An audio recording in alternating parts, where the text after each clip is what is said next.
नमस्कार सर्वांना, मी प्रांजली या व्हिडिओमध्ये 16 सोमवार करण्याची सर्वात सोपी पद्धत सांगणार आहे। एकही नियम नाही म्हटलं तरी सुद्धा चालेल। नियमांचं बर्डन घेऊ नका, नियमांना घाबरू नका। हे मी करू शकते का, उद्यापनाला 16 जोडपी लागतातच का, तर असं काहीही नाही। बघा, उद्यापनाला तुम्हाला 16 जोडपी मिळाली नाही तर उद्यापन कसं करायचं हे सुद्धा मी अगदी व्यवस्थित तुमच्यासोबत शेअर करणार आहे। आणि 16 सोमवारचं व्रत हे फक्त महिलांनीच करावं का, तर असं अजिबात नाही। पुरुष सुद्धा हे जे व्रत आहे ना ते करू शकतात, मुलं मुली सुद्धा हे व्रत करू शकतात। असं कोणतंही बंधन नाही की यांनी करावं आणि त्यांनी करू नये, त्याच्यामुळे प्रत्येक जण करू शकतात। आता 16 सोमवारचं व्रत आपण कशासाठी करू शकतो, हे व्रत तुम्ही स्वतःसाठी करू शकता किंवा तुमच्या घरातील इतर मंडळींसाठी संकल्पयुक्त तुम्ही हे व्रत करू शकता। आणि स्वतःसाठी जरी करतोय आपण तर तेव्हा सुद्धा आपल्याला संकल्प करायचा आहे। संकल्प जो आहे तो फक्त पहिल्याच सोमवारी करायचा आहे, प्रत्येक सोमवारी संकल्प करण्याची गरज नाही। आता हे व्रत तुमची जर आरोग्य उत्तम नसेल, जसं की तुम्हाला बऱ्याच वर्षापासून काही त्रास असेल, आजारपण असेल, त्यासाठी तुम्ही ट्रीटमेंट घेताय, तुम्ही खूप डॉक्टर बदलले, डॉक्टर चेंज केले, पण तुम्हाला काहीच फरक पडत नाहीये तुमच्या तब्येतीमध्ये, तर यासाठी सुद्धा तुम्ही हे 16 सोमवार व्रत करू शकता। बघा, तुम्हाला खूप चांगला अनुभव येईल, कारण बरेच जण आजारपणाने त्रस्त झालेले आहेत, काहीच कळत नाही काय करावं, तर तुम्ही हा एक ऑप्शन नक्की करू शकता। 16 सोमवार मध्ये नक्की तुम्हाला आराम मिळेल। स्वतःसाठी सुद्धा किंवा घरातील इतर मंडळी कोणी आजारी असतील तर त्यांच्यासाठी सुद्धा करू शकता। तुम्हाला संतान प्राप्ती होत नसेल, तुम्ही ट्रीटमेंट घेत आहात, तुम्ही सगळीकडे दाखवत आहात, पण डॉक्टर म्हणता की तुमचे रिपोर्ट्स नॉर्मल आहेत तरी सुद्धा तुम्हाला बाळ होत नाही, किंवा बऱ्याच वेळेला काय होतं की गर्भ राहत आहे पण तो खाली होत आहे, मिसकॅरेज होत आहे, किंवा बाळाची व्यवस्थित वाढ होत नाहीये, तर अशा वेळी सुद्धा तुम्ही हे व्रत जे आहे ना ते स्वतःसाठी किंवा घरातील इतर मंडळींसाठी करू शकता। पण ट्रीटमेंट जी आहे ती आपली कंटिन्यू सुरू ठेवायची आहे। यामुळे काय होतं की आपली जी ट्रीटमेंट जी आहे ती आपल्याला लागू होते आणि त्याचा अनुभव येतो। पुढचं म्हणजे तुमच्या मुलांसाठी, तुमच्या पतीसाठी किंवा तुमच्यासाठी व्यवसाय चांगला चालावा, नोकरीमध्ये प्रगती व्हावी, प्रमोशन व्हावं, यासाठी सुद्धा तुम्ही हे व्रत करू शकता। तुम्ही स्वतःचं लग्न व्हावं, तुम्ही जर मुलगी असाल तर तुम्हाला चांगला नवरा मिळावा, तुम्ही जर मुलगा असाल तर तुम्हाला चांगली पत्नी मिळावी, यासाठी तुम्ही हे व्रत करू शकता। किंवा तुम्ही आईवडील असाल तर आपल्या मुला किंवा मुलगीसाठी हे जे व्रत आहे ते करू शकता। किंवा या व्यतिरिक्त अजून तुमची जी कोणती इच्छा असेल, तुम्ही स्वतःचं घर व्हावं म्हणून करू शकता, काहीही। मी फक्त तुम्हाला इथे एक एक्झाम्पल दिलेले आहेत, याच्या व्यतिरिक्त तुमची जी कोणती इच्छा असेल त्यासाठी तुम्ही हे व्रत करू शकता। बरेच जण विचारतात यासाठी करू शकते का, त्यासाठी करू शकते का, म्हणून या गोष्टी मी तुम्हाला क्लिअर केलेल्या आहेत। आता पहिल्या सोमवारी, कोणत्याही सोमवारी, असं काही नाही की मी फक्त श्रावण महिन्यातच 16 सोमवारला सुरुवात करू का, असं काहीही नाही। कोणत्याही सोमवारपासून तुम्ही 16 सोमवार करायला सुरुवात करू शकता। अगदी बघा, तुम्ही आता जेव्हा कधी हा व्हिडिओ बघताय आणि पुढचा सोमवार आहे तर त्या सोमवारपासून तुम्ही सुरुवात करू शकता। पहिल्या सोमवारी काय करायचं आहे, संकल्प करायचा आहे। संकल्प कसा करावा या व्हिडिओची लिंक मी तुम्हाला खाली डिस्क्रिप्शन बॉक्समध्ये दिलेली आहे, त्या पद्धतीने बघून तुम्ही व्यवस्थित संकल्प करा। अगदी 100% 16 सोमवार पूर्ण होण्याच्या आत तुम्हाला अनुभव येईल। आणि या व्हिडिओमध्ये मी स्वतः कशा पद्धतीने 16 सोमवार व्रत केलं होतं तर ते तुमच्यासोबत शेअर करणार आहे। आणि मी सांगायचं झालं तर माझं माहेर बघा परळी वैजनाथ आहे, तुम्हाला माहित असेल ज्योतिर्लिंग, बऱ्याच जणांना माहित नसेलही आणि बऱ्याच जणांना माहित असेल परळी वैजनाथ, तर मी तिथली आहे। अगदी परळीला ना घरोघरी म्हटलं तरी प्रत्येक जण 16 सोमवार, म्हणजे जसं आता इकडे बघा बरेच जण घाबरतात, अरे बापरे 16 सोमवार, अरे बापरे 16 सोमवार, तसं आमच्या परळीमध्ये ना घरोघरी 16 सोमवारचं व्रत बरेच जण तर 12 महिने करतात। माझीच आई 12 महिने जे सोमवार असतात ना ते करते, आणि 16 सोमवार व्रत सुद्धा अधूनमधून तर असं कितीतरी वेळा करते, त्याच्यामुळे घाबरून जायची गरज नाही तुम्हाला। आता पहिल्या आपण सोमवारी संकल्प केला। संकल्प जो आहे तो तुम्ही सकाळी जेव्हा देवपूजा वगैरे करताना त्यावेळेला तुम्ही संकल्प करून घेतला तरी सुद्धा चालतो, कारण ह्या 16 सोमवारची जी पूजा आहे ना ती संध्याकाळच्या वेळी केली जाते, प्रदोष काळामध्ये केली जाते। प्रदोष काळ म्हणजे काय की जेव्हा सूर्य मावळतो त्यावेळेस आपल्याला पूजा करायची आहे। आता ही जी पूजा आहे ना तुम्ही आपल्या घरी सुद्धा करू शकता, किंवा तुमच्या घराच्या आजूबाजूला महादेवाचं मंदिर असेल तर तिथे सुद्धा तुम्ही पूजा करू शकता। दोन्ही पद्धती या व्हिडिओमध्ये मी तुमच्यासोबत शेअर करणार आहे। संध्याकाळी जेव्हा सूर्य मावळतो त्यावेळेला काय करायचं तुमच्या घरामध्ये जिथे कुठे मोकळी जागा असेल, देवघराच्या आजूबाजूला असेल, कुठे असेल, तिथे एखादा चौरंग ठेवायचा. त्या चौरंगावर पांढरं वस्त्र अंथरायचं. चौरंगाच्या भोवती रांगोळी वगैरे काढून घ्यायची. चौरंगाच्या खाली चौरंग नसेल, पाट ठेवला तरी सुद्धा चालतो. त्याच्यावर महादेवाचा फोटो म्हणजे महादेव, माता पार्वती, गणपती म्हणजे महादेवांचा जो परिवार असतो ना, तर त्याचा फोटो तुम्हाला ठेवायचा आहे. आता हा फोटो नसेल तर काहीही हरकत नाही.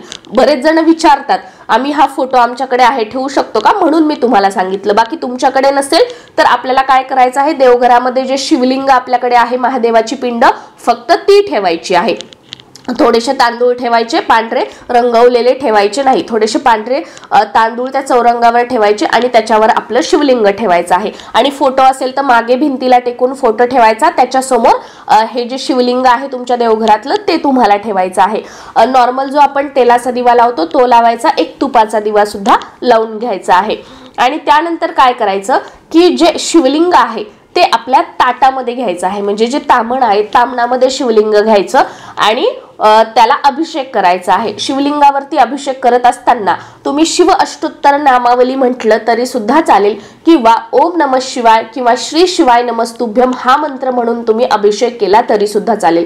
अभिषेक सुरुवातीला स्वच्छ पाण्याने, त्यानंतर पंचामृताने. पंचामृत म्हणजे काय, दूध, दही, तूप, मध, साखर हे सगळं मिक्स करायचं पंचामृताने आणि त्यानंतर परत स्वच्छ पाण्याने. या पद्धतीने शिवलिंगावरती अभिषेक करायचा आणि ते शिवलिंग आहे ते स्वच्छ पुसून जे आहे जिथे आपण तांदूळ ठेवलेले आहेत त्या तांदूळावर ठेवायचं. शिवलिंग कसं ठेवायचं, शिवलिंगाचा जो निमुळता भाग आहे, ज्याला जलाधारी म्हटलं जातं, जिथून पाणी जातं, हे उत्तर दिशेला येईल. उत्तर दिशेला या पद्धतीने शिवलिंग ठेवायचं आहे. आणि फोटो असेल तर तो फोटो स्वच्छ पुसून घ्यायचा आहे. त्या शिवलिंगाला, त्या फोटोला आपल्याला जे भस्म आहे, ज्याला इबूत म्हणलं जातं बघा, इबूती म्हटलं जातं, पांढरी जे असते, तर ते लावून घ्यायचं आहे. आणि तुमच्याकडे फोटो असेल त्याच्यामध्ये माता पार्वती, गणपती असतात तर त्यांना आपल्याला हळदी कुंकू लावून घ्यायचं आहे. आणि या दिवशी महादेवांना आवर्जून पांढरी फुलं अर्पण करायची आहेत. तुम्हाला जर 108 बेलपत्र मिळाले तर अतिशय उत्तम. ते 108 बेलपत्र तुम्ही अर्पण करू शकता. नाही मिळाले तर अगदी 1 बेलपत्र मिळालं तरी सुद्धा चालेल, ते तुम्हाला शिवलिंगावरती अर्पण करायचं आहे. या पद्धतीने ही साधी सोपी पूजा आहे. खूप काही अवघड असं काहीच नाही. संध्याकाळच्या वेळी, प्रत्येक सोमवारी संध्याकाळच्या वेळी याच पद्धतीने तुम्हाला पूजन करायचं आहे. आणि हो, शिवलिंगाला वस्त्रमाळ सुद्धा अर्पण करायची आहे, ज्याला कापसाची माळ म्हटलं जातं. बऱ्याच ठिकाणी कापसाचे वस्त्र सुद्धा म्हटलं जातं, तर ते अर्पण करायचं आहे. पण आपण इतर देवतांना बघा वस्त्रमाळ अर्पण करताना ती रंगवतो, एक कुंकवाने, एक हळदीने. तर ह्या महादेवाला अर्पण करण्यासाठी वस्त्रमाळ रंगवायची नाही, तशीच आपल्याला ती अर्पण करायची आहे. आणि अक्षता पण ज्या आहेत त्या पांढऱ्याच अर्पण करायच्या, रंगवलेल्या अर्पण करायच्या नाहीये. ही झाली आपली पूजा. आता पूजा झाल्यानंतर येतो तो म्हणजे नैवेद्य. 16 सोमवारच्या व्रताला नैवेद्य जो आहे तो चुरम्याचा दाखवला जातो. चुरम्याच्या नैवेद्याला जास्त महत्व आहे. आता जेव्हा तुम्ही YouTube वरती बघाल तेव्हा चुरमानं वेगवेगळ्या पद्धतीने खूप सांगितलं जातं, असं करा तसं करा. पण मी तुमच्यासोबत सर्वात सोपी चुरमा बनवायची पद्धत शेअर करते. म्हणजे मी केलं ते मी तुम्हाला सांगते. काय करायचं, आपल्या पोळ्या ज्या असतात ना, तर तूप लावून पोळी बनवायची. जेव्हा आपण पोळी बनवतो तेव्हा आपण आतमध्ये तेल लावतो आणि वरतून आपण पोळी केल्यावर पण तेल लावतो ना. पण आपण ही चुरम्यासाठी जेव्हा पोळी बनवतो, तुम्ही 1 पोळी बनवा, 2 पोळी बनवा किंवा 3 पोळ्या बनवा, छोट्या छोट्या 3 पोळ्या बनवा. आणि ते मध्ये जेव्हा आपण घडी घालतो ना पोळी बनवताना, तेव्हा त्याच्यामध्ये तूप लावा आणि ह्या पोळ्या भाजून घ्यायच्या. आणि वरी जेव्हा आपण तव्यावर ह्या पोळ्या भाजतोय तेव्हा त्याच्यावर तूप किंवा तेल लावायचं नाही. तुम्हाला लावायचं असेल तर तूप लावा, पण तेलाचा याच्यामध्ये वापर करायचा नाही.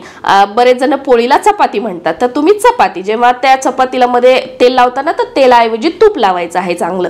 आणि हे तुपाच्या ज्या आपण पोळ्या बनवल्या याचे तुकडे करून घ्यायचे, याचा कुस्कारा बनवायचा, बारीक कुस्कारा बनवायचा.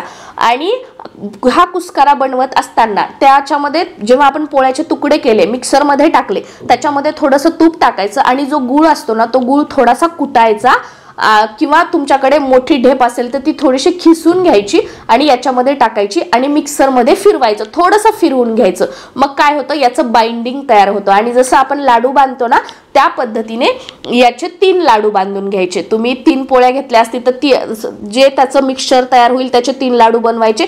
तुम्ही 2 पोळ्या केल्या असतील किंवा मोठी 1 बनवली असेल तर त्याचे 3 लाडू, म्हणजे जे काही आपण घेतलंय त्याचे 3 लाडू आपल्याला बनवायचे आहेत. आणि या 3 लाडूचा नैवेद्य जो आहे तो आपल्या संध्याकाळची पूजा झाल्यानंतर तिथे दाखवायचा आहे.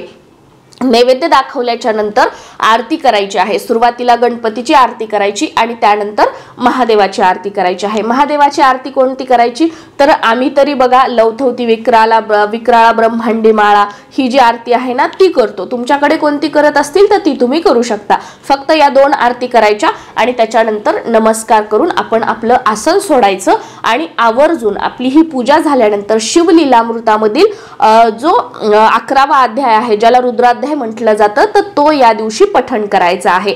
याचं सेपरेट पुस्तक मिळतं रुद्राध्यायाचं 11व्या अध्यायाचं शिवलीलामृत पूजा साहित्याच्या दुकानामध्ये, ते तुम्ही आणू शकता, ते वाचायचं आहे। सध्या तुमच्याकडे नसेल तर तुम्ही मोबाईलवर टाका शिवलीलामृत 11वा अध्याय मराठी, तर ते तुम्ही वाचू शकता।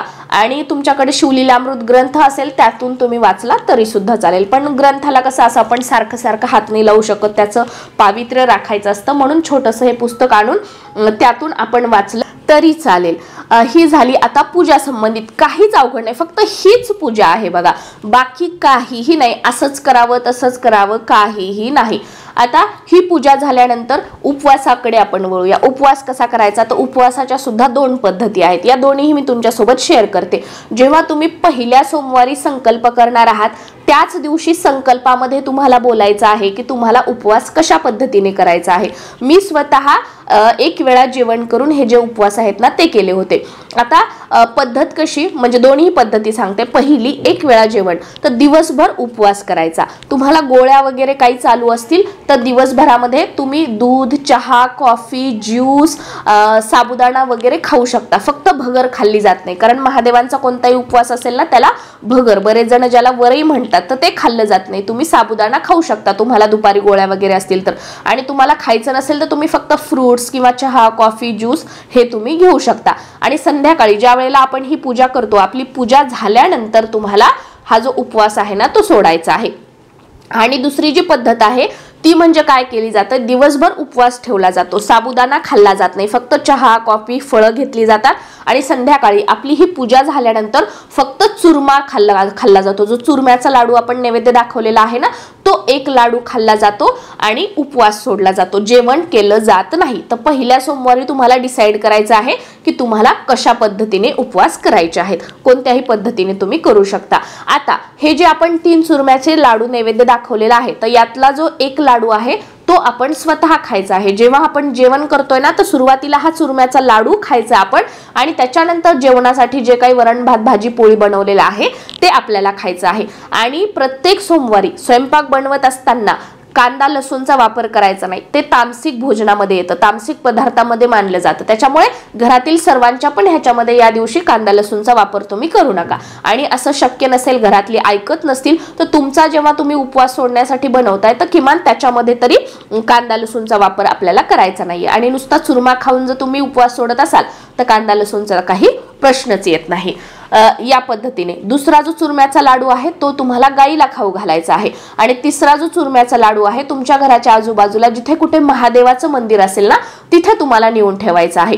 आता प्रश्न येईल की ताई आमच्या आजूबाजूला गाय नाहीये चुरम्याचा लाडू खाऊ घालायला, तर तुम्ही एखादं तुमच्या आजूबाजूला मोठं झाड वगैरे असेल किंवा तुमच्या अंगणात, तुमच्या गच्चीवर, तुमच्या बाल्कनीमध्ये पशु पक्षी तर येत असतील ना, चिमण्या, कबूतर काहीतरी, तर त्यांच्यासाठी तुम्ही ठेवू शकता। कारण गाय भेटली नाही म्हणून ते डस्टबिन मध्ये टाकून देणं हे योग्य नाही। दुसऱ्या एखाद्या मुक्या प्राण्याच्या मुखामध्ये तो गेला लाडू तरी सुद्धा चालू शकतं, काही हरकत नाही। आणि एक आपण महादेवाच्या मंदिरामध्ये ठेवू शकतो। आणि महादेवाचं मंदिर नसेल, दुसरं कोणतं मंदिर असेल तर तिथे तुम्ही ठेवा, कारण काहीही न केल्यापेक्षा काहीतरी केलेलं बरं, म्हणून या पद्धतीने करायचं आहे।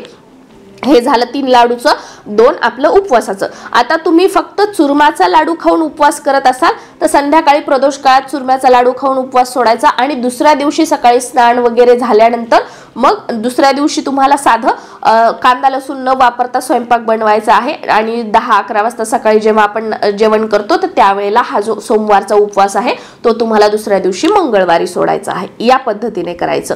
आता याचे नियम काय आहेत, 16 सोमवारचं व्रत करत असताना नियम काय पाळायचे आहेत ते म्हणजे, आता 16 सोमवार म्हटलं तर जवळजवळ 4 महिन्याचा कालावधी येतो। तर या 4 महिन्यामध्ये जर तुम्हाला शक्य झालं तर संपूर्ण 4 महिने तुम्ही नॉनव्हेज खाऊ नका। तुमच्या घरातील लोकांनी खाल्लं तर खाऊ द्या, काही हरकत नाही। ते ऐकत असतील तर तुम्ही पाळा, पण ते ऐकत नसतील तर त्यांचं त्यांनी खाऊ द्या, काही हरकत नाही। फक्त तुम्ही खाऊ नका. आणि ठीक आहे, बरेच जण काय म्हणतात की आम्ही सुद्धा पाळू शकत नाही 4 महिने. मग तुम्ही काय करू शकता की फक्त सोमवारी तरी तुम्ही किमान नॉनव्हेज खाऊ नका.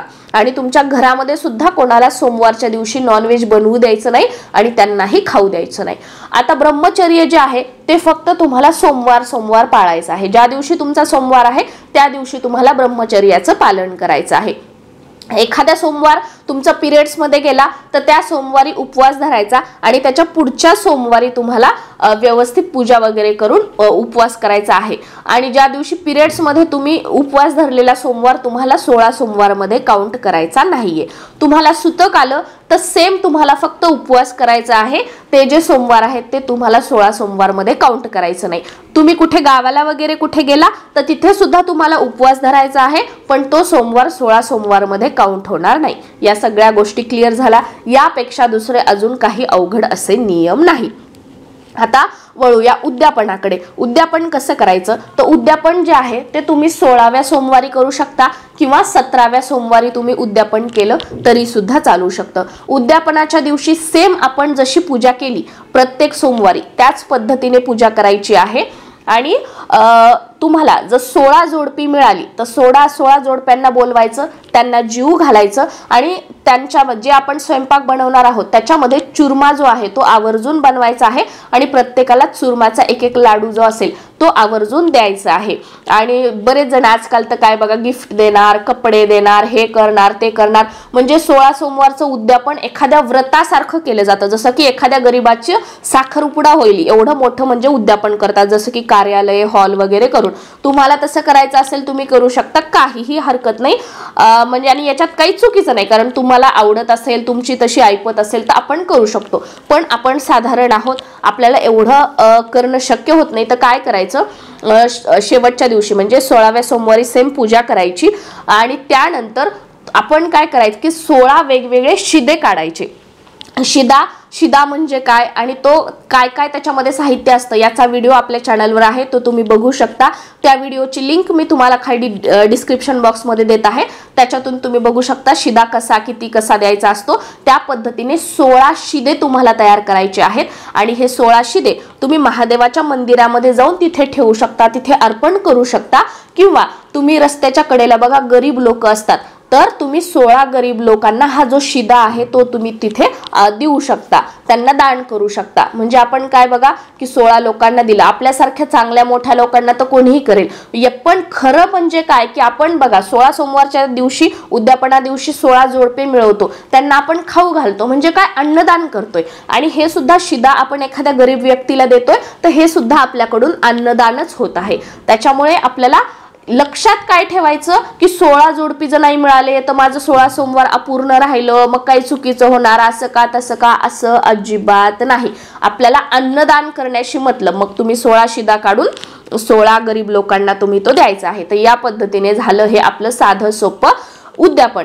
आणि 16व्या सोमवारी जर तुम्हाला वाटलं तर त्या गरीब लोकांना तुम्ही कपडे सुद्धा देऊ शकता किंवा महादेवाच्या मंदिरामध्ये तुम्ही एक कपडे तुम्ही अर्पण तिथे केले, तुम्हाला वाटलं पांढरं शर्ट पीस, पॅन्ट पीस वगैरे, टावेल टोपी तुम्हाला वाटलं तुम्ही तिथे अर्पण केलं, एक नारळ अर्पण केलं तरी सुद्धा चालू शकतं. तर या पद्धतीने 16 सोमवारचं जे व्रत आहे ते सुरुवातीपासून ते उद्यापनापर्यंत करायचं आहे. प्रत्येक सोमवारी पूजा झाल्यानंतर दुसऱ्या दिवशी सकाळी जेव्हा आपलं स्नान वगैरे होतं म्हणजेच मंगळवारी, त्या स्नान वगैरे झाल्यावर आपल्याला याची उत्तर पूजा करायची आहे. उत्तर पूजा करताना काय करायचं, जिथे पूजा मांडणी केलेली आहे तिथे दिवा लावायचा, धूप बत्ती दाखवायची आणि दही भात थोडासा करायचा, ताजा भात लावायचा, त्याच्यावर दही टाकायचं आणि या दही भाताचा नैवेद्य दाखवून जी पूजा जी आहे ती आपल्याला हलवायची आहे, पूजा उचलायची आहे. म्हणजे शिवलिंग देवघरात ठेवायचं, फोटो वगैरे सगळ्या फुलं वगैरे जे आहे ते निर्माल्यामध्ये टाकायचं. या पद्धतीने साधी सोपी उत्तर पूजा जी आहे ती करायची आहे. आणि बऱ्याच वेळेला काय होतं